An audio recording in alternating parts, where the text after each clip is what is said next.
Hari Om Om zoom स्वाहा ओम भूर्भुवः स्वाहा ओम त्र्यंबकं यजामहे सुगन्धिं पुष्टिवर्धनम् उर्वारुकमेव बन्धनान् मृत्योर्मुक्षीयमामृतात् ओम स्वाहा भुवः भुः ओम स्वाहा जूम ओम ओम श्री महाकालेश्वराय नमः श्री नीलकंठेश्वराय नमः श्री कालभैरवाय नमो नमः।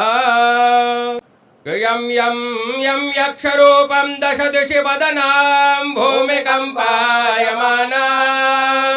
सं सं संहारमूर्तिं शिरमुकुटजटा शेखरां चन्द्रबिम्बां दं दं दं दीर्घकेशं विकृतनखमुखां चोर्ध्वरेखा कपालां पं पं पं पापनाशं प्रणत पशुपतिं भैरवां क्षेत्रपालां।